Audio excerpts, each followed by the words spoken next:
Welcome, everybody, to this week's edition of Space Force. We are back after a 1 week break. I hope that everybody is doing okay in your quarantine. I'm Jason Tondro, your host. I'm Jim Fields.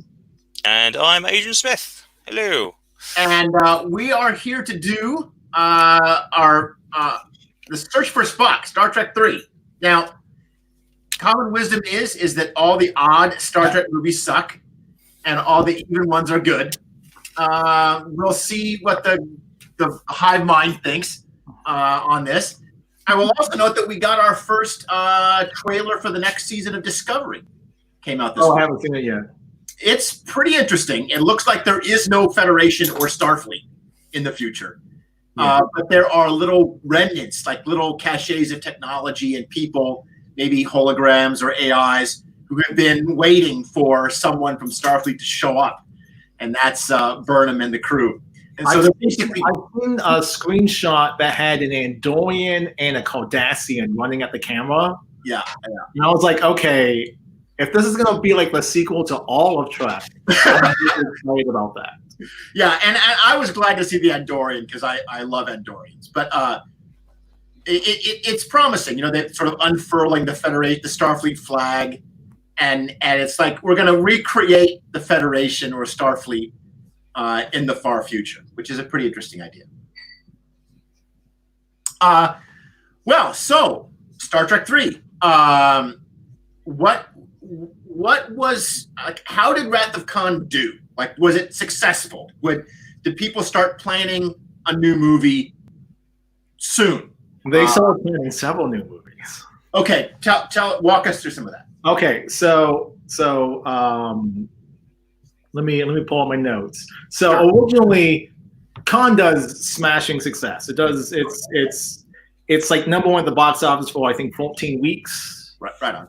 Yeah. So it's like this mini little juggernaut of a film. And Paramount's super happy with it because they spent a lot less money than they did on motion picture. Yep. And this is doing the numbers they expected motion picture to do. I see. This is the financial windfall that they have. Yep. And again, like we said in the last podcast, when they make these movies, they're always like, okay, this is going to be the last one. So destroy the sets. You think that this one they're like, okay, maybe we can do a sequel, but because we destroyed the sets, we'll do Star Trek Prison Planet. Okay, hold on. Aid, what were you? Yeah. I was going to say, you think they'd learn not to destroy the sets? I mean, let them just sit in the back for maybe 2 or 3 years and then decide, rather than, it's over and done with, let's kick them down. These movies come out like every 3 years. Like, it's not even that long the set has to sit in, like, storage. Exactly. Yeah. So, Star Trek Prison Planet is a Ricardo Montalban vehicle. It is a sequel to Space Seed. You're shitting me. That is a prequel to Wrath of Khan. A Montalban helmed Star Trek film. Wow. And we never got this. How far along did this get? Was there a script? There was a script. There was a script written. But once they started getting the numbers back from... Okay, so Hal Bennett, like, we have to talk about Hal Bennett. Let's do a little bit of the direction. Hal Bennett is a TV guy. He's a TV guy through and through. Mm-hmm. Like, he like, the big mistake he made in making Star Trek 2 was he named himself executive producer. Okay. Which, if you know anything about the Producer Guild of America, if you're an executive producer on a movie, you're Stan Lee. They give you a paycheck. They're happy you're there. You get to maybe make a couple notes, and you go away. Okay. Well, he's a TV guy, so executive producer on a TV set, according to the guild rules over on the television side, you're God. You're the last one. And he ran it like a TV production. Interesting. So the way the PGA works is you have to have 3 films with a producer credit to your name, and then you can be gained admission into the union. Okay. This becomes important for Star Trek 5. He gets wisened up to the situation in 2, and he now takes a producer credit. But he's looking at cost-saving measures. So he wants a spin-off of some sort that he doesn't have to pay Shatner's salary or Nimoy's salary or before Kelly's salary. He only has to pay for Ricardo Montalban and maybe some of the Bico gang, and like that's it. Yeah. And you can do a TV kind of TV style movie with those characters with the premise of we've been abandoned, now we have to build up to Wrath of Khan. And presumably they would recast his wife. Presumably. I have to say, like, thinking of that as a television show, I would totally watch that TV show. Like the weekly struggles of surviving on SETI Alpha 5. Well, Jason, I've got some good news for you. Tell me the good news. Spread the good news. A couple years ago, CBS All Access, before Discovery was launched, they approached Nicholas Mile to write a TV, like a 10-part TV series that was Khan on the Prison Planet. And he has written it. It's actually a 3-part, it does the BBC Sherlock model, which is like an hour and a half. Yeah. An episode. And they have 3 scripts. So it's sitting in someone's drawer. So you may one day see a Khan recasting film. I think IDW did a comic series as well, exactly that at some point. So that may be why. Because again, as soon as you put Khan on the front, it's like, yeah, we'll have that. Yeah. So, yeah. Yeah, here's the money. Yeah. Take my money. Take my money. Yeah. So, Prison Planet's a thing. Right. And then they start getting the numbers back. And they start seeing, oh, wow, this isn't going to be a flash in the pan. This is making serious money for Paramount. Wrath of Khan, you mean? Wrath of Khan. This seems like, well, let's not put it around. Let's do a direct sequel to Khan. This seems like the moment where Paramount starts to see Star Trek as a real gravy train, as like the tent pole that's holding up the studio. Some people in Paramount do see that, like Ralph Winter, who's like a producer on the X-Men films. Yeah. He starts seeing it as that this can be a recurring thing. We can do them relatively cheaply. We can get a lot of bang for our buck. But like the ultimate heads don't understand Star Trek. Like Roddenberry's not wrong when he's like the ultimate studio executives don't understand what Star Trek is. Okay. Yeah. And that's why they keep, again, dismantling the sets and getting into the costumes. Like one of the reasons why no one's in uniform is they don't have the uniforms anymore. Right. Okay. All right. So instead of Prison Planet, we get a direct sequel. We get The Search for Spock. And no. Those are script in between. Oh, okay. It's called Return to Genesis. Return to Genesis. I only bring it up because there's a couple interesting points in it. Now, was it what was the state of this? Was it a script? This was a script written by Hal Bennett. It was the original first draft of what became Search for Spock. Okay. It was Hal Bennett alone in a room, and he's like, "I got 3 weeks. I'm going to hammer out a script." Oh, okay, sure, right? Because now he's running the show. He now knows he has a film under his credit, and it's making a lot of money. He's got pretty much carte blanche from Paramount. Yeah. And Return to Genesis features Spock's brother, not Saavik, but this is the first time we ever get an idea that Spock may have a sibling. This is where we get Neanderthal Spock as a caveman. He's regenerated by the Genesis device, I presume. He's regenerated by the Genesis device, and he is now caveman Spock. Somebody took Genesis a little bit too seriously. And they decided what other fun things? Kirk is under house arrest. The whole movie, Kirk is under arrest. Okay. Was that a cost-cutting measure? Sulu steals the Enterprise. Oh. Right? Yeah. So like this is really like a vehicle for George Takei. Well, was Bennett responsible for the Sulu becomes captain of the Excelsior at the end of 2? He might have been. Like no one's claimed credit for that, but he may have written that into one of the previous scripts and got written into the main shooting script. Yeah. The other thing that we should talk about is Saavik proclaims her undying love for Kirk. Now, I read in the Wrath of Khan notes that this was originally part of the script, that at several stages, she has a crush on Kirk. And then she ends up flirting with David instead as a kind of substitute. Like, oh, I can't attract Kirk, which is just wrong on so many levels, right? Like he's twice her age.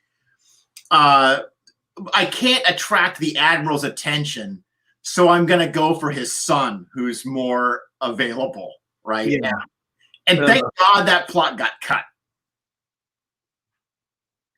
Yeah, that's just awful. But it gets picked up again in this. What was that? It gets picked up again in this. Creeps up into this. This script floats around a bit. A couple people write notes, and then Hal Bennett finds a fan poem. So at this point, there's no fanfiction.net, but Star Trek fans all circulating fanzines. Yes. This is a big reason why we have conventions, which is the whole reason we have the motion picture, or even tops of Star Trek Phase 2. And the Kirk Spock moment at the end of Khan is a huge vector for slash fiction. Mm-hmm. Like that moment with the two of them trying to touch through the plastic screen and not being able to was seen as kind of a way in for a lot of writers, fan writers, to start writing their own fiction about the Kirk Spock couple that they'd always wanted to see on the screen and never got. Yes, and let me. So Hal Bennett recounts in the 50-year mission, the first 25 years by Edward Gross and Mark Altman. Okay. He recounts the poem as, "I left you there. Why did I do that? I must come back to you, my friend." And then Hal Bennett says, "I thought, that's it. I certainly had the thrust. It got a lot easier from that point." So literally, he like some fan sits there and writes this poem as like, "Why the hell did you leave Spock out there?" And then Hal Bennett has his movie, because this is after he's written Return to Genesis, and the problem with Return to Genesis is there's no like he said, there's no thrust, there's no perspective of it. It's like things are happening to Kirk. Kirk doesn't have agency. So Kirk was actually in it then. He wasn't under house arrest so he could get rid of Shatner. Mm-mm. They were going to cut back to Shatner and still have Shatner do things, because apparently he had a love story with Saavik. Okay, interesting. Well, we're going to have to talk about the recasting of Saavik. Maybe this is a good time to do that since we've already brought her up. Yeah. Robin Curtis takes over the role. What do we now? There's been a lot of discussion about why that happened. I'd always heard, I heard conflicting reports. Nimoy writes that her agent demanded too much money. Kirstie Alley basically blames the agent. She says, "It wasn't me, it was the agent." But ultimately, what it comes down to is a struggle over money. Like they couldn't afford it. Wikipedia says that she refused to come back because she was feared to be typecast. Because obviously, she's probably seen Shatner and Spock, and the others, kind of like, "You're Captain Kirk, you're Spock, It's like, okay, I can't even shift this after 25 years. So maybe that was the thing. Yeah, well, and this is exactly when Leonard Nimoy wrote his book, "I Am Not Spock." Yeah, like that came out a year before Wrath of Khan. Yep. So this typecasting thing was huge. I have to confess, I find the character, I find it very interesting, because I really see the Saavik of Star Trek 3 as a different character completely. All right, you're gonna have to unpack that for me. Yeah, because she is acted differently. She's performed differently, of course, but that's not bad. Robin Curtis does a fine job with the role. But Saavik doesn't, she's not written the same. Like the Saavik of Star Trek 2 is wearing the red turtleneck, and she's the one volunteering to be the armed escort. Like she's ready to kick ass, right? She's here to kick ass and take names. In Star Trek 3, she lets David take the phaser twice. First, when he goes off to fight the Klingons unsuccessfully, leaving her with Spock. And then the second time, when the Klingon is going to stab them all in the back, and David is off there wrestling with the Klingon, and she's just standing there. Like the Saavik I knew would have turned and thrown that guy with Vulcan strength over the fucking cliff. Like she was a badass. And this Spock, this Saavik, is quite frankly just much more reserved. She's much more of a kind of, things happen to her rather than her making things happen. And it's a different character. This I remember now, like I said before, not seen this for ages. Star Trek 3, obviously watched it a week ago. And now I remember what the problem that annoyed me about it is generally she's a nursemaid for young Spock. That's it.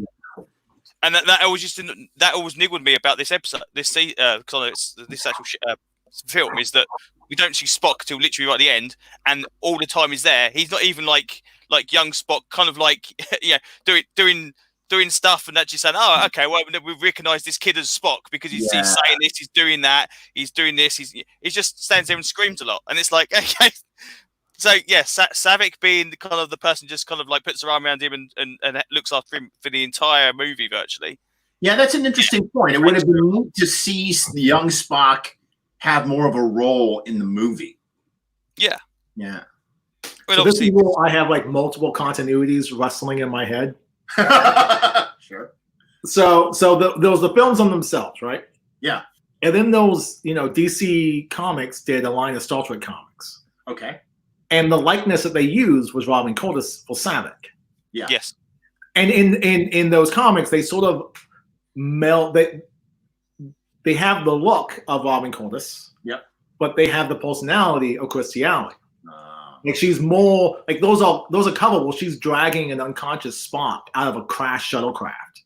Yeah. But it's Robin Curtis's Saavik.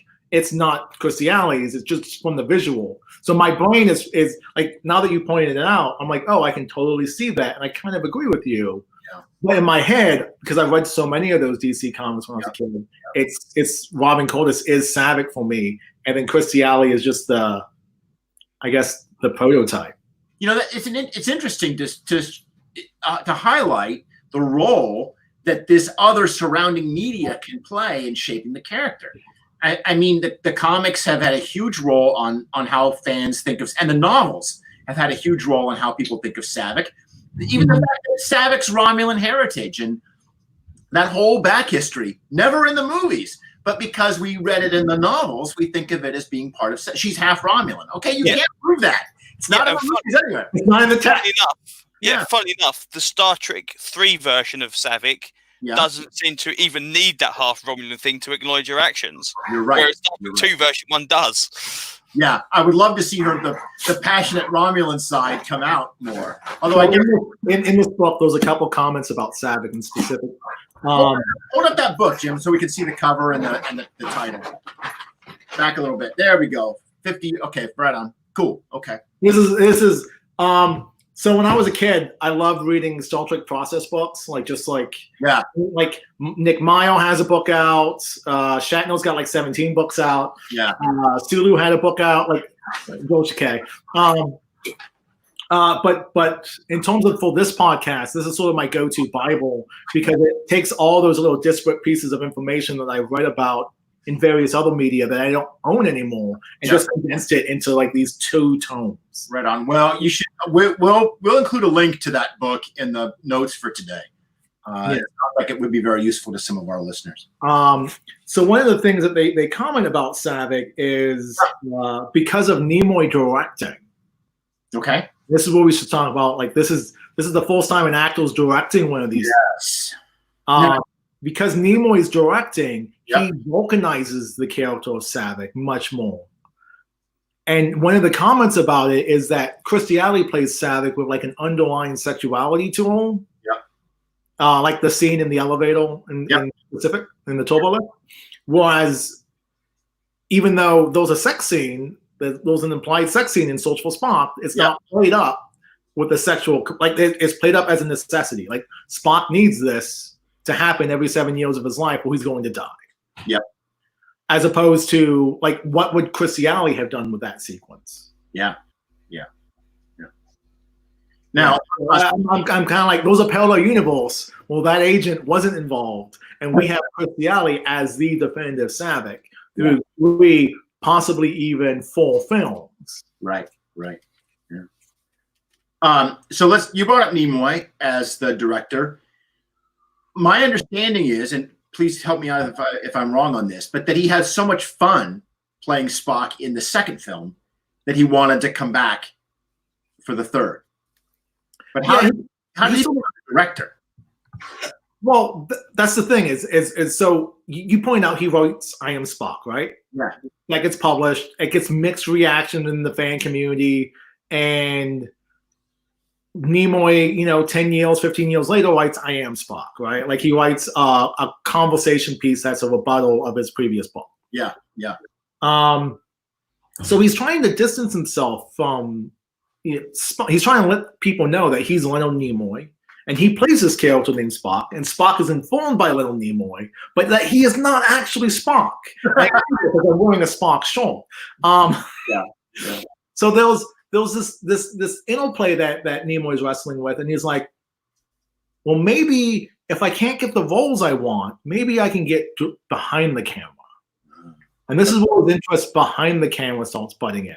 Right on. And he goes to Jeffrey Katzenberg, and he's like, all right. And he goes to Ralph Winter and goes, all right. Now, The Search for Spock, directed by Leonard Nimoy. Like, you can make money off that. And they're like, we can totally make money off that. And they're also thinking, wait, we just gave the last movie to a guy who had no directorial credits, who was kind of lounging in Hollywood. And now we're going to give it to our keys, player in this franchise. And we don't have to pay you Robert Weiss's salary. So they're like, okay, great. Yeah. We come up to a problem with this Michael Eisner. Oh, really? And this is where the fan conventions. So Michael Eisner is the head of Paramount. Okay. At this time. And Michael Eisner, who later takes on the Disney Corporation in the 90s and gives us all those wonderful direct-to-VHS sequels of movies we never wanted a sequel to. Right, right. Michael Eisner goes, I can't give you the movie. And Leonard Nimoy is like, what do you mean you can't? Well, you have it in your contract that Spock had to die in order to do Star Trek 2. You hate Star Trek. Everyone knows you hate Star Trek. I can't give someone who hates Star Trek a movie about Star Trek. And Nimoy gets in like this heated conversation where he's like, get your secretary down to that office. You own the contract. You have it. Go get your secretary. And he's waiting on the phone for like 45 minutes. Secretary goes down, pulls the contract, and Michael Eisner reads the contract over the phone to say, oh, it doesn't actually say, in order to do Star Trek 2, you must kill Spock, which is Michael Eisner's impression. And then over the conversation, he's like, okay, you can direct the movie. Wow. Yep. It just will. And part of that miscommunication is in the fan community. It was believed that Nimoy would only come back as if Spock died. But that wasn't true. Some of the stuff that Roddenberry is spewing out in the fan circuit. Interesting. Yeah. All right. So, go ahead, Abe. So Roddenberry was obviously doing a lot more of, like we said in the last two movies, he was doing a lot more fan stuff convention-wise, but not directly involved with movies. So, yeah. Yeah. Now, was Roddenberry that involved with 2 and 3? No. They kept him out. He's creative consultant because they'll get pages of his notes. And this is where Hal Bennett becomes more of, like, 3 is totally Hal Bennett's movie. Like, yes, Nimoy directs it. Okay. But it's at the direction of Bennett. Mm-hmm. Like, Bennett writes the script. There's no co-writer. He writes the script by himself. Mm-hmm. He gets notes from the studio. He rejects the notes from the studio wanted to give Uhura something more to do. Because if you watch this movie, Uhura gets one scene. Vanishes and it shows up on the Vulcan planet. Yeah. Which is weird. This is something you brought up that I know you wanted to talk about. I find that weird. Because it's not as though they couldn't use her on the bridge. It's not as though we've got somebody else doing her job. Her being there would have not affected that bridge scene at all, apart from her actually being involved with the rest of the crew. So it wasn't until it was like, oh, Uhura's on Vulcan. Oh yeah, that's really strange. So it's like, why did you sideline her? It's such a weird thing. She has that line where she says, I'll meet you at the rendezvous point, right? So yeah. That's set up for showing up on Vulcan. But there's no reason why she couldn't have forced the guy to use the transporter, right? Like she could have put him at phaser point and said, all right, set the transporter sequence. We've seen like Kirk and all the others do this in Star Trek 2. Yeah. I was about to point out, like, he hits the command key and he jumps on the pad. He hit the buttons and then jump on the pad. Like Uhura could have done this. But now the novels come through. This is another example where the novels solve this problem. This is the no prize. If you got any of you that are old Marvel fans, you remember Ben used to have this phrase called the no prize. And what you would do is you would find it was two parts. To win a no prize, you could not simply find an error. Anybody can find errors. You had to explain why it wasn't actually an error. You had to do the Marvel Comics editorial job for them. Okay. And if you could do this, then you would win the coveted no prize. Well, what the novel does is establish that Uhura is like running interference for them as they steal the Enterprise. So she like blocks comm traffic from the Excelsior. She like scrambles so that the Enterprise can get away and can't be followed. Yeah, because I remember a scene. I thought in this one, unless there's a latest Star Trek film, there's a scene very similar to that where someone it might even be Janice Rand. Someone does something at a space dock to allow the ship to escape, and I thought it was this movie, and it's somewhere in my head. I think, okay, well, who is doing that? That's okay. That makes sense. That gives, and then it's just no. She just disappears and comes back again. Rand has one cameo. She has no lines. She appears in she's in Starfleet headquarters when the ship arrives. Yeah. Yeah, and apparently that is not Janice Rand. It's not. According to the credits. It's not? No, it's the actress. Yes. She's wearing a commando ranking, and she's a non-comm officer. She can't become a commando. Yeah. Rand cannot become a commando. Which is ridiculous. Can't she go to officer training school? They try to explain that between Star Trek 6 and the episode of Voyager called Flashback, where they go back into Tuvok's memory and they're reliving Star Trek 6. Yes. Because in that movie, she's a lieutenant. Okay. So at some point after we see her in the motion picture, some point she actually goes to officer training program to become on part of Sulu's bridge crew. I don't believe that that's not her. No, it's not. Exactly, because it's straight away. As soon as you see it, they focus on that. She's immediately recognizable as Janice Rand. Yeah. And again, going through Wikipedia, it's like, oh no, she's playing another character. It's like, no, she's playing Janice Rand. This is definitely Janice Rand. Either it's Janice Rand's twin sister, who excelled, and that's why Rand was angry at her whole life because her older sister got promoted to commander, right? Or it's Janice Rand from the Mirror Universe. It's just such a weird. Oh my God, Janice Rand from the Mirror Universe. Let's go with that one. That's it. It's Mirror Rand. She can't look at flashlights. It's such a strange thing. It is a strange thing. I can't believe. I mean, it was always supposed to be Rand at the time. Well, it's Nimoy making sure that she has a job and she gets a paycheck. I see. And Nimoy's like, okay, we have this costume. Let's just throw her in it. But you're saying that in the credits, she's not credited as Yeoman Rand. She's not. That's so wild. I think she's literally credited as like Starfleet Commander or something. Starfleet Commander, I think that's right. Yeah. Mirror Rand. Okay. Although I kind of like the idea of the elder sister who's like the overachiever. But okay, so we talked about Uhura already. And Rand, this is a good time for. It seemed to me, this is the first movie. They did this a little bit in 2, but not as well. Where it seems like every member of the bridge crew kind of has their moment. Like Sulu gets the "Don't call me tiny" thing, right? And Scotty gets to junk up the Excelsior's engines. And Uhura, although she is left behind, does get a fairly extended conversation with the trainee, the transporter guy. Who was credited as Mr. Adventure. Mr. Adventure, I love it. So literally his name in the script was probably just Mr. Adventure. But then and Chekov unfortunately gets a terrible Puritan costume, which we will have to come. Oh God, it's ugly. I know it is ugly. It's pink. It's pink. No, pink's fine. You can pull off pink. It's the wheel. It's the hollow. It's the white hollow. But it does seem like this, and we see this again in the future films. Like Star Trek 4, it was really obvious.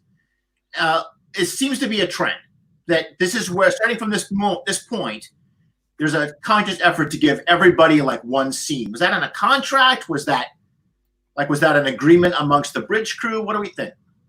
Am I making it up? Really, it's the fact that the actors now have more control. Oh, right? Because 2 is successful. There's money here, and Nick Mayo isn't heel. Oh, okay. Like if Nick Mayo was heel, it may have been like it would have been a different movie. Like It would have been no way Spock around it. and Kirk just on the Enterprise. That would have been it. Yeah. And now the actors are like, hey, we've been doing this for 25 years. Yep. We know these characters. We want some screen time. And they have fans. Nimoy's willing to give it to them. Yeah, Nimoy's willing to give it to them. Yeah. And really, that's the reason why we're showing up to these movies, right? Go ahead. What do you mean? Like, that's the reason why the audience is hungry for these films. Like, they love the characters. Oh, right, yeah. Like, in Futurama has a quote that says, like, Star Trek has 1/3 great episodes, 1/3 good episodes, and 1/3 god-awful episodes. Like, those are line to that effect. And that's true. Like, you watch the original series objectively, and you're like, that City on the Edge of Forever is good, Mirror Universe is good, God, This Way to Eden, what were you thinking? Or Cat's Paw, or any Spock's Brain, any number of episodes. And they're not just localized in the 3rd season. They'll sort of pepper throughout. Yeah. The reason why you're watching them is because you like Kirk, you like Spock, you like McCoy, you like the interactions between those 3, you like Sulu, you like Scotty. Like, you like these people. Like, you want to spend time with them. And that's why an audience is hungry for them. That's why they're going to these movies. This is an awareness that's often ascribed to current television, that there was a kind of sudden awareness about 10 years ago that it's all about the characters. That's why you can do 12 different versions of NCIS, right? Because what matters is that you create a cool, fun cast of characters that people like, and the plot is irrelevant. Like, it doesn't really matter what they're doing. You watch the show because you want to hang out with those people. Mm-hmm. The bridge crew did that. They were really great at that. Like, we just wanted to hang out on the bridge and be with these people. But we want them to do something. We don't want to just, like, we just saw 2 movies where Sulu just sat there and pushed buttons. Yeah. Yeah. Like, I want to see Sulu do something. Yeah. I want to see him take on the big guy and get called tiny. He gets the little half cape, which is very cool. And he's got that little, he's got the little wraparound shorts, very like evocative of Japanese. Like, Sulu was cool in this movie. Like, this is the first movie that Sulu's 100% cool. Yeah, yeah. And he's not just sitting there hitting buttons. Yeah, that's true. And like a moment, they get a line, Admiral, I want you to give the wand, or, we're wasting time. Like, everyone gets something to move the plot along. Even if it's just like encouragement to we gotta get going. What is Chekov's moment? Yeah, I can't think. Go ahead. I can't think of Chekov doing much. Chekov gets 3 little. He doesn't get a scene. Unlike Sulu, he doesn't get a scene. Like, Scotty gets a couple scenes. He gets to say, "I'll put your shaft." Like, he gets to do the Vogel thing. This is the first time Walter Koenig gets to speak Klingon. Gets to speak Russian.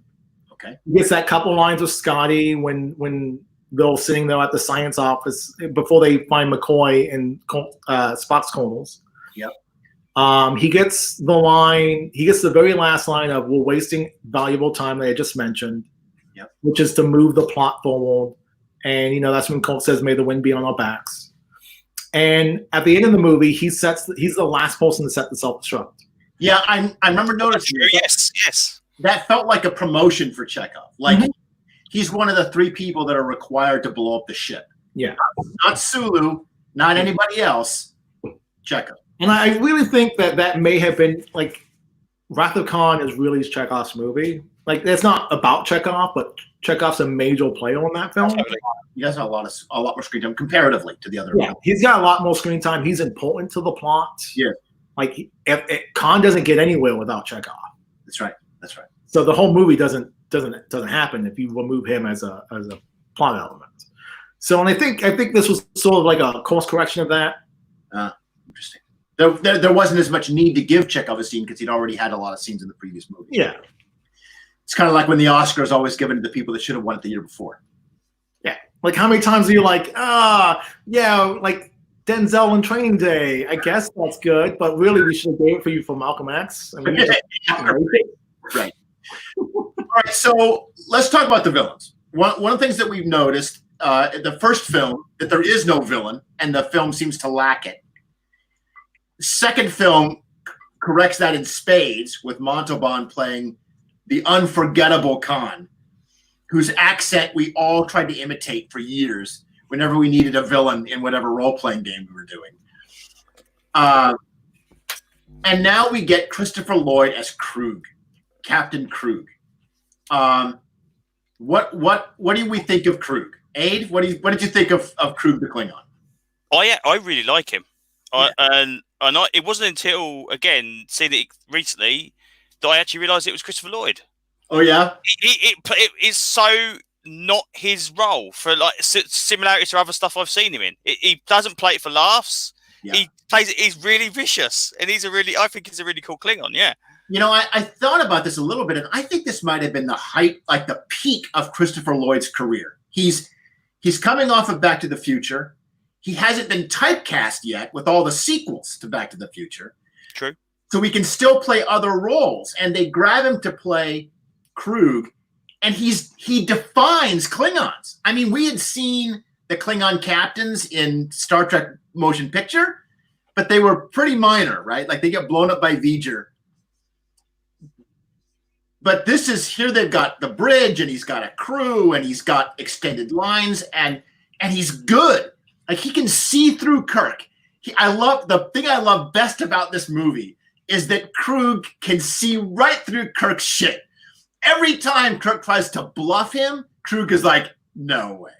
He's hiding something. I can tell, right? Like, no, you will surrender to me, right? And my favorite line, and I've already talked about this with Jim, of course, last week. Yeah, we typically, just behind the curtain, we try not to like communicate. Yeah, we don't want to ruin the spontaneity, but Jason loved Christopher Lloyd's Kruge so much that I just wound up having like a wall of text messages after he saw the movie of just how excited he was for this Klingon. I watched the movie and I want to immediately talk about it, and I knew that we were gonna have to cancel last week, and so but there's that great bit where at the end of the film, Kruge has effectively taken the other bridge crew members hostage, and he's beamed them all up to his ship, and all that's left is Kruge, Kirk, and young Spock, right? And young Spock is like, ah, like you say, like all he does is scream a lot in this movie. And Kirk is like, you should take the Vulcan too. And it's so transparent. Like, come on, man. If he was a player in my game, no villain would fall for that shit. You should take the Vulcan too. But in the milieu of Star Trek, that works for Kirk. Like Kirk has this move on his character sheet, bluff or trick, and he's really good at it. And so he makes the die roll, and even though the role player isn't very good, it works, right? But Kruge's like, no, why not? Because you wish it. Like, I can tell you want it, and I don't know why you want it, but because you want it, I refuse you. And I love that bit. And again, my favorite Kruge bit in this film is say the wrong thing. After he shot the one person, say the wrong thing. Like, just like how campy supervillain can you be to just kill one subordinate and like threaten the other guy who's had other lines of dialogue on your movie? Yeah. So I didn't mean to cut you off, Abe. Yeah, it's all right.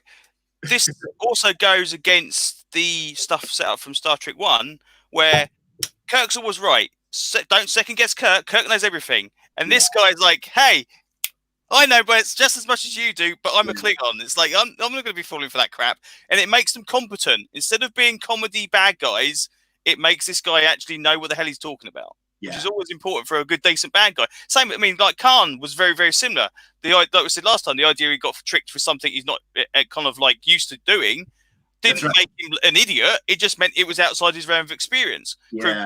Is similar to that as well. So, and here we get that wonderful bit. Give me a minute. I give 2 minutes for you and your gallant crew, right? And that line was so good. I thought it was Khan's. Like I remember watching Star Trek 2 a couple of weeks ago when we were doing that show and thinking, well, where's the line? Where does he say 2 minutes for the gallant crew? And then it just because great villains they steal from each other's lines, I guess. But it's a great bit. So one of the things I want to talk about with the Klingons is so the Klingon ship is going to get majorly redesigned for Star Trek 4. Okay, now I had always heard that that the space combat scenes were shot first for this movie when the villains were Romulans. That may have been. Because this is the introduction of the so-called Klingon bird of prey, which is clearly a Romulan vessel. Like it's painted to look like a Romulan ship. It's green. It is green, but it's also color, at least for Next Generation, isn't it? Yeah. But it's also got the bird of prey painting on the bottom, which is a trademark Romulan thing that goes all the way back to Balance of Terror, right? Yeah. And it was the script was originally calling for Romulans as the villains, but then it gets rewritten to be Klingons, but we still have all the footage and we can't reshoot it. So now the Klingons are flying ships that look like Romulans. And this introduces that ship, the bird of prey, which becomes identified with the Klingons. But canonically, it's a huge headache. It is. It is. Like I can't tell you the number of times when I've been reading like one of these Star Trek novels when I was a kid. Yeah. And they'll have like 2 pages just trying to explain this away. Yeah. At one point in like one of the Peter Davis New Frontier novels, apropos of nothing, like the captain sitting there going, it's interesting that the Klingons of this last century were all scoundrels and the Romulans were honorable. And now in this century, we have honorable Klingons and scoundrel Romulans. I'm like, dude, that was not needed in this book. The explanation I first read, so I don't remember who writes this novel, but who writes the Final Reflection. He also wrote How Much for Just the Planet. It's one of the early Star Trek novels. I know that. I know that, but I can't remember. And they're 2 of the best Star Trek novels ever written, especially of the early era, before Next Generation. And Final Reflection was written by John M. Ford. That's right, John Ford. And John Ford also writes How Much for Just the Planet, which is hilarious because it's a Star Trek comedy. And the Final Reflection is about a Klingon captain who is kind of like the Klingon Empire's version of Kirk. He's the best captain in the fleet. And it established a bunch of things about Klingon culture. And in fact, when FASA, who used to own the Star Trek RPG license, did a Klingon source book so that you could make and play Klingon characters, it was entirely based on Ford's novel. Because that was the only explanation for Klingon characters that we had other than Kruge. Well, in that, he ties it back to the Enterprise incident. If you remember, the Romulans are flying Klingon ships in the Enterprise incident. Mm-hmm. And so he postulates essentially a technology swap. Yes, that's the one I heard. Yeah. Where the Romulans get D7s in exchange for the Klingons getting birds of prey. But then Enterprise comes out, the series, and the Klingons are flying birds of prey before they've ever met the Romulans. So much for that theory, right? And we have to retcon the whole thing over again. So when Enterprise is concerned, my postulation is that Enterprise is a sequel to Next Generation. Okay. Enterprise does not happen without Star Trek First Contact, because it's not only does Cochrane know about the Borg, because he's told about the Borg in the episode. Okay. But in Enterprise, in the episode when they actually they find the Borg and they fight them for an episode, Cochrane actually makes a speech about the Borg and trying to militarize Starfleet. Okay. Against this threat. So my postulation is that everything in seasons, the original series and Next Generation, all the movies up until you get to False Contact. And once False Contact happens, they fuck around with the timeline just enough that Ultra name the ship Enterprise and not the Columbia or whatever it would have been called. So you're saying that the Enterprise series is essentially a changed timeline? Yes. Why? It's not a massive departure like in the J.J. Abrams movies. Like, it's the timeline trying to correct itself. That's fascinating. That's my fan theory, and I've got some evidence to support it, but it is just a theory. Okay, so here's another one then. So if sorry. This is just off the top of my head. So if the Enterprise series introduces the birds of prey to belong to the Klingons beforehand, maybe the exchange was that the Klingons gave you the Romulans the birds of prey rather than the other way around. That's the only thing. I mean, I don't know how that fits in with the actual episodes and whatever, but it's, There's another problem with the bird of prey, and that it keeps changing size. When we first see it, it looms over that freighter vessel like it's enormous. The whole point of that shot is to show us how big the Klingon starship is. And then when it's facing off against the Enterprise, it looks equivalent in size. But then we get that line, how many Klingons are on board a bird of prey? About a dozen officers and men. Yeah. So suddenly it's tiny. And then when we see it in 4, of course, it is tiny. My favorite is when they take the same model and they use it against the Enterprise D in Generations, and the Enterprise D is so much larger in scale to the original Enterprise that it should be so much smaller than it is. But so this forces the canon to say that basically Klingons built the same ship except 100 times as big. They built a tiny version, they built a medium version, and they built this huge version, but it was basically just the exact same design scaled up. It's I think what it is it's just essentially not, I don't want to say laziness, but it's people trying to find cost saving measures to tell a story. So they're like, we have this one model, we're gonna keep using this model. Yeah. It's an example of the pre-CGI phase of special effects, right? Now we just redo the model, and it's digital, so it doesn't really cost us any more money. I mean, it costs some. We have to design a new one, but it's not sacrosanct like the physical model of the bird of prey is. So again, last time we talked about the Reliant as being one of my particular favorites. Yeah. The ship at the beginning of this one, which I can't remember, the Grissom, is it? Yeah, the Oborth class science. Yeah. I hate this. I hate this shit. The thing that annoys me more than anything is the saucer section seems detached from the engineering section. How the hell do they get people from those two? That just bugs me so much. It's just got the nacelles holding bits to two parts together. I mean, admittedly enough, they are probably thick enough. But if you get from top to bottom, how do you do that without going around the outside? It just really niggles me. So let's talk about the Grissom a little bit, because I think this is the movie that establishes all Starfleet captains other than Kirk are idiots. Mm-hmm. Because we got 2 of them. We have 2. Yeah. Yes, Okay, so I was rewatching this movie. So my review of Star Trek 3 is it's the workhorse movie. It's the movie that just has to be there. It's not great. It's not particularly bad. There are some good things in it. There are some good scenes. But I was watching it again for the first time in years. And like Captain Esteban, who's the captain of the Grissom. Yes. It's not that he's necessarily a bad captain. He's just overly cautious. Right. Exactly. Yes. He's overly cautious. Like he feels like the captain of a small science vessel. Like he doesn't feel like he's not pioneering. Like they're deep in Federation space. Yep.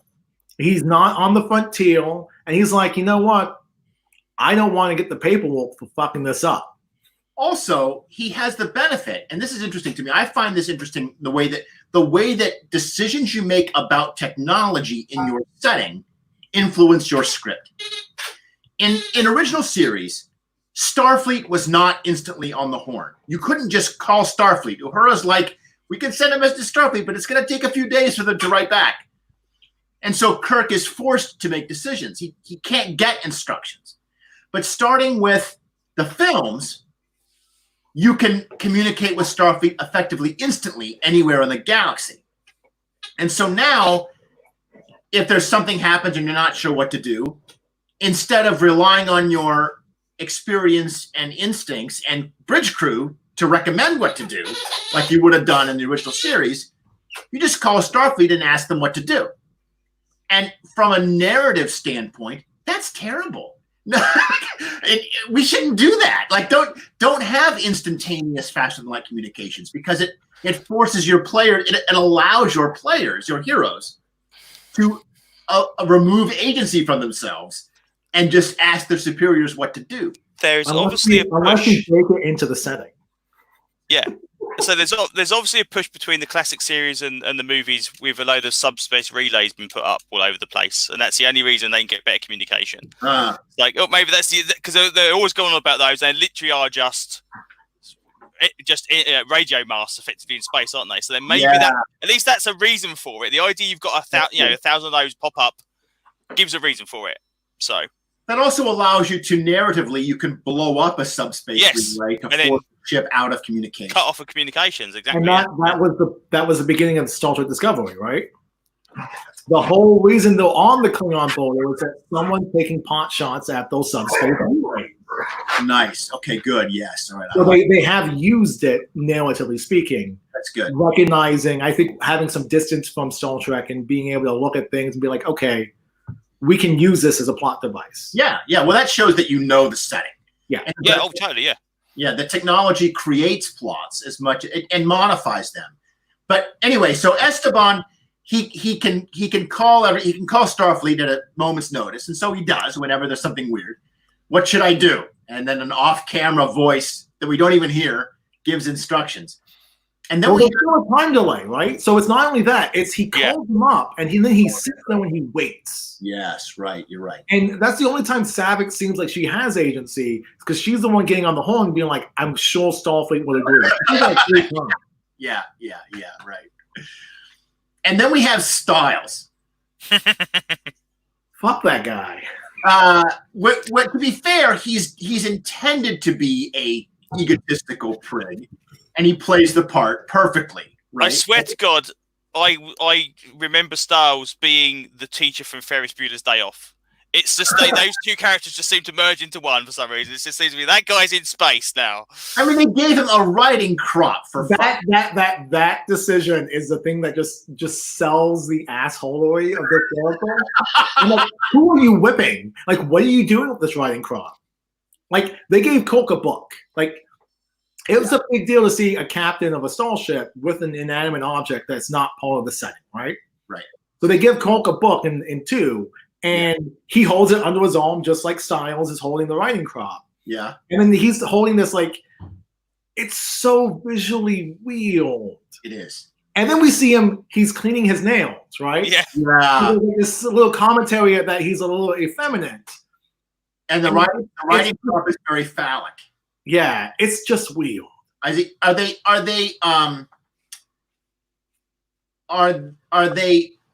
implying that he's gay and setting him up as a villain? Like, are they tying his gayness to his failure as a captain? I just think it's supposed to be foppishness. It's supposed to be kind of like, I'm in the upper classes. I can pretty much do what I want. I got this. He's probably got the job through knowing people in Starfleet rather than actually being it. But that's what I think. Yeah.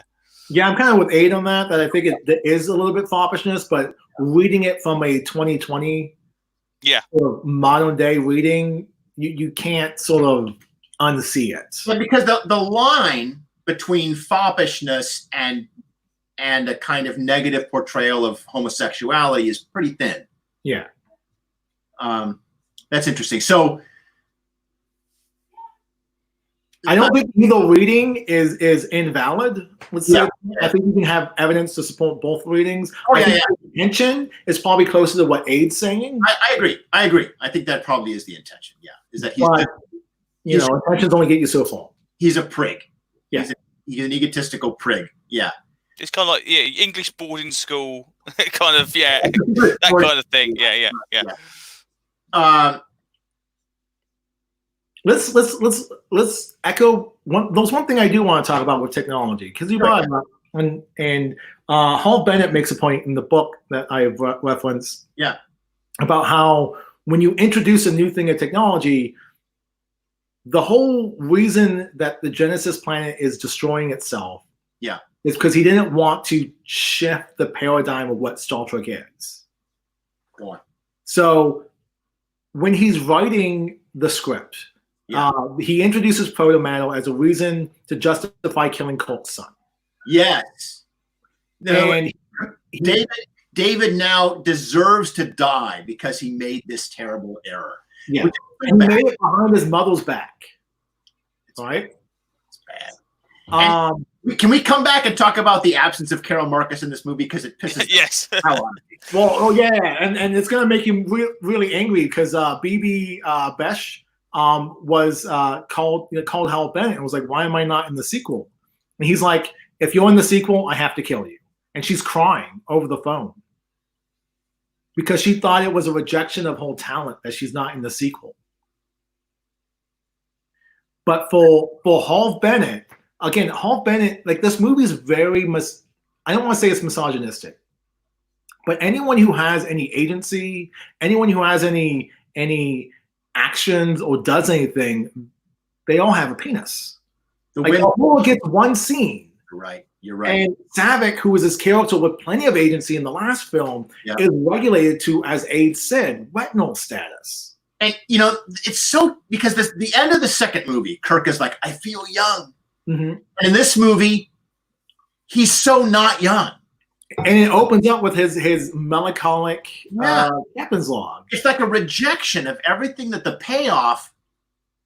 Well, there was the payoff of Star Trek II, and I would have. This movie would be so much better if Carol was with him the entire way.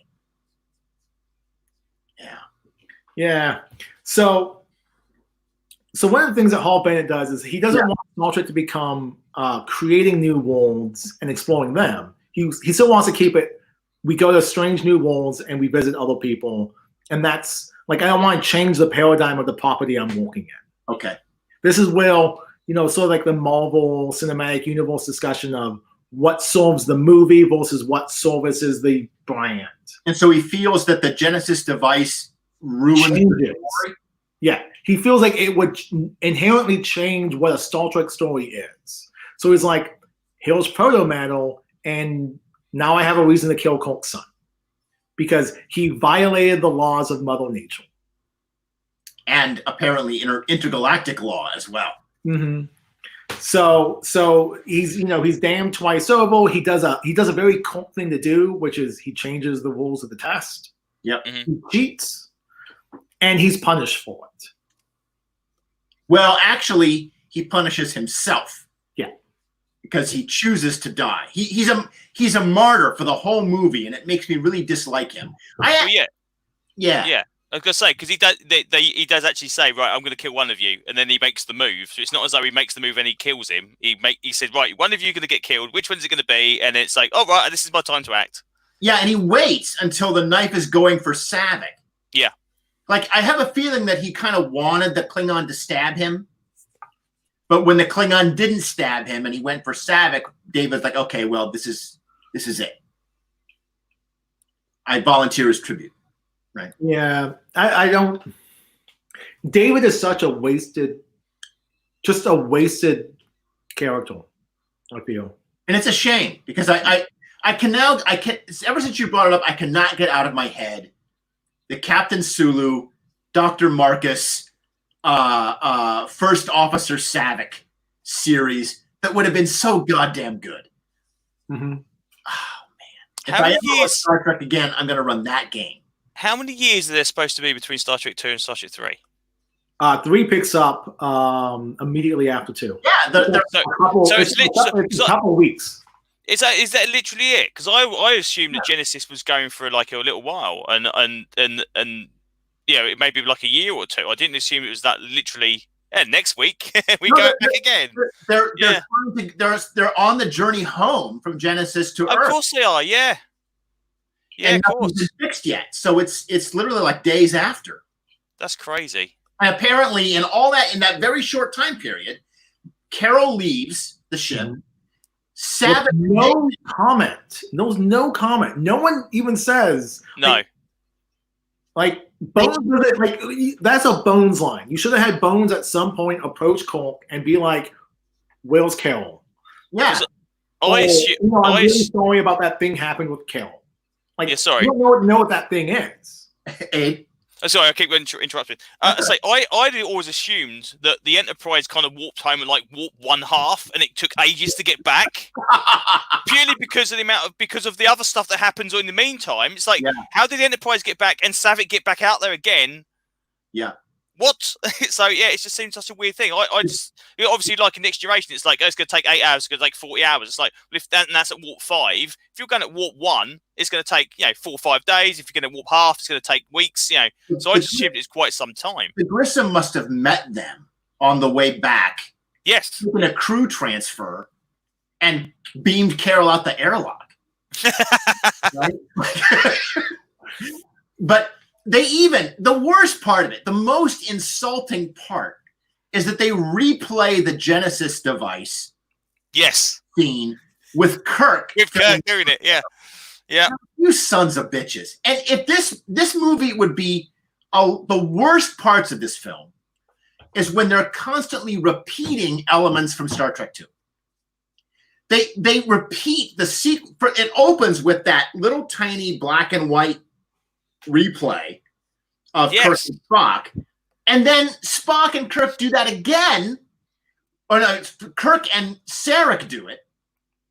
So they replay the language there, and then Kirk and Spock replay it again at the end. And I'm like, how many times are you going to start this movie? Yeah, and that's what that weird that bit where they share the "I will always be your friend" thing at the end of this one. Yes, it's like, I didn't realize it was so much directly. What if I'd never seen Star Trek 2? I was just like, what the hell did that mean? It's such a weird thing. The answer to your question is why they put it at the beginning of the movie. Right, gotcha. Yeah, of course. Yes, they show you the exact moment that they're going to quote at the end. But I felt that must have been a late minute addition, because it seems to me in the script, when Kirk and Saavik reenact Spock's death, was our exposition for the scene. Yeah. That should have been the moment where we remind viewers what happened. But somebody decided it wasn't clear enough, and so they physically cropped in the footage. Yeah, and why is it so small? That's the other thing I don't understand. It's like, that's the other weird thing. It's like, what is this something wrong with this DVD? It's like, what's it? It is an interesting physical choice about making, and I think it's designed. What it does, think about it as a comic aid. Think about if it was a small panel surrounded by a huge gutter. Yeah. And it makes it feel like it's far away and hard to remember. Right? It creates that isolation. That huge black space around the panel, and it creates a sense of timelessness. The film screen, that particular proportion of the film screen is time in a movie, and when you shrink the image so it only fills a tiny portion, it means that it's stranded in time. It's a kind of the time is not proceed at a normal rate anymore. Yeah, and I think that's what it's doing. It makes it feel disconnected from the plot. It is odd. Yeah, it's not a good. It's a choice. It's not. It is a choice. It's not a good choice, but it's a choice. They also then wind up going to the videotape to rewatch Spock's death. Oh, you're right. They do it again. Yeah, they do it again, like right afterwards. So I've been watching the James Bond movies, the Daniel Craig James Bond movies. Okay. And they bring it up because Quantum of Solace takes place immediately after Casino Royale. Yeah. Okay? And the only good thing in Quantum of Solace, which is garbage, it's just a dumpster file of a movie. The only good thing is when they're like tying up an epilogue that should have been in Casino Royale at the very end of Quantum of Solace. Yeah. Like they introduce the idea that Vesper had a girlfriend, and then they a boyfriend, and then they show the boyfriend at the end of the movie, right? And Last Jedi takes place like 5 minutes after Force Awakens. And this movie also takes place 5 minutes after the last movie happens. It's a choice, but I don't know if it's necessarily the right choice you should make with your big franchise movies when you have 3 years production in between these releases. Yeah, I agree. Because they didn't need to do it. And again, how the hell did the Klingons find out about it so quickly? Mm-hmm. Again, it's another reason. It's like, well, we've just literally done Genesis last week. Last Wednesday was Genesis Day. Klingons know about it. Klingons know about it by the Friday, and they're out there by the Saturday. It just doesn't make any sense. And to bring it back to Trek, Into Darkness is 6 months after 2009, the reboot. It's a 6-month gap. Like I just think that because we see these movies and Voyage Home is going to do the same thing. Voyage Home is going to be 5 minutes after this film. Well, I feel like that works though, because it feels like the logical extension. 3, 4, and 5. 3, 4, and 5? 2, 3, and 4. 3, 4, and 5. 2, 3, 4. 2, 3, 4 are a trilogy, right? Mm-hmm. Like they're all kind of connected. Yeah, but you didn't necessarily have to put 3 5 minutes after 2. Right. Because emotionally, Correct. Kirk feels like he spent the last two years mourning his friend. Yes. And he recalls that captain's log. He does. The emotional beat is resonant with the audience because we spent 2 years mourning him, but then they start telling us, like Aid says, it's only been 2 months, maybe 2 months. Yeah, I want him to be, I feel young. I want him to be like the positive Kirk again with Carol and David and Now I do think we're foreshadowing now because we've been going over an hour, so we should probably. Okay, one more thing. Yeah, go ahead. About the death of David as well. Yes, good. Shatner's reaction to the death of David, brilliant. You liked it. I loved it. I think it's brilliant. Again, it's another one. It's another one of them Shatner moments that is like, this is Kirk. This is Kirk experiencing something he never thought he would experience before, and it completely knocks him sideways. And then he gets back up again and says, "No, screw this. I've got to go and do what needs to be done." And I really like that. You Klingon bastard! You killed my son. Yeah. That's He does say that a few too many times. And I love Kruge's just like it doesn't even register because of course Kruge has killed his own girlfriend in his opening scene. That's right? true. Yeah. So we've established that although he understands and acknowledges the loss, it doesn't really affect him emotionally.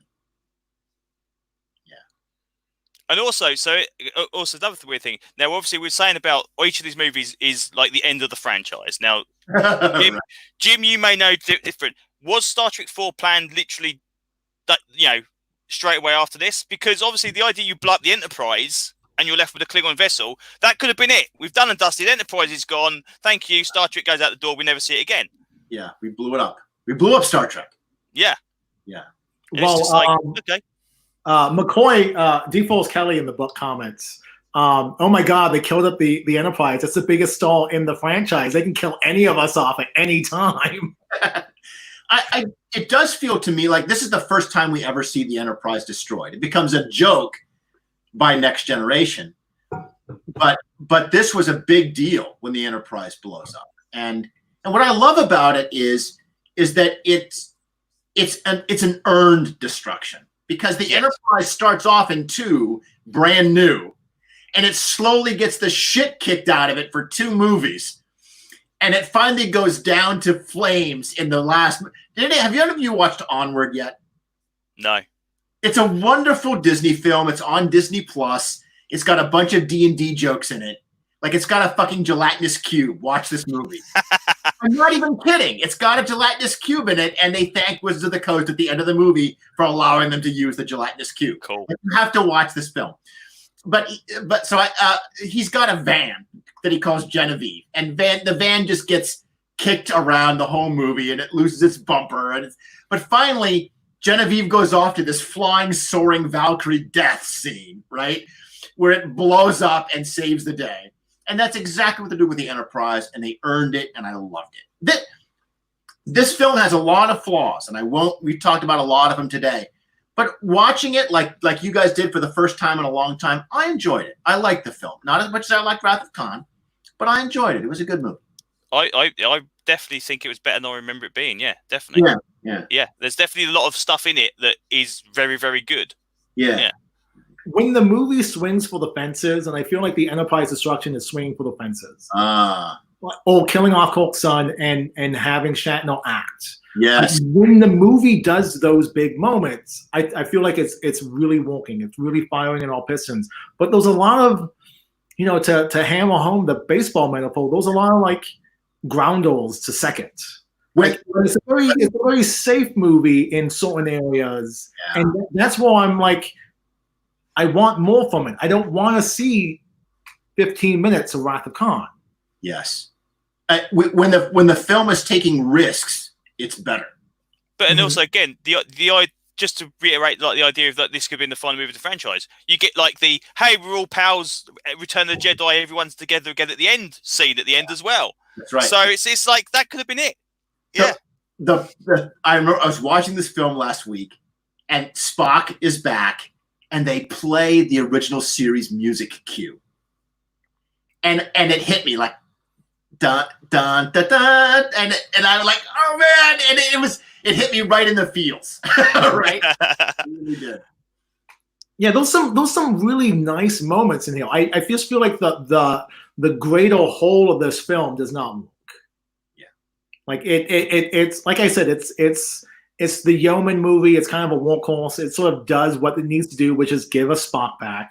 Yeah, but it's not aspiring to be anything else. Right. And I think that's what, like, even the motion picture aspires to be something else. It aspires to take this TV show and tell us a space opera. Wrath of Khan is more than just Kirk versus Khan. It's got the whole plot about Kirk questioning his choices in life and coming to deal with loss. And yet Spock does not have to die in a Kirk versus Khan movie. No. But Khan does have to die if it's a movie about Kirk who's struggling with his past and the fact that he's made a lot of mistakes because he's been so cavalier. Yeah, three is definitely the oh dear, we've wrote ourselves into a corner movie. Because it's like, right, we need to bring Spock back. Crap, how do we do that? And it's like, right, everything has to be that as the focus. It's not just like a sideline of something else. Oh, this can happen, and Spock comes along as well. It's purely that. They forgot, like you say, they forgot to give this movie a point. Yes, except for getting Spock back. Yeah. It's not about anything. And they try at the end. They try really hard at the end to give us like a post-it note comment, which is when Saavik, reprised by Mark Leonard, comes up to Kirk and says, "But at what cost? Your ship, your son." And he says, "If I hadn't tried, the cost would have been my soul." They try really hard to make that point. But my wife was watching the movie with me, and she's like, the Klingons would have killed David. They would have taken the Genesis torpedo. The Enterprise would have blown up.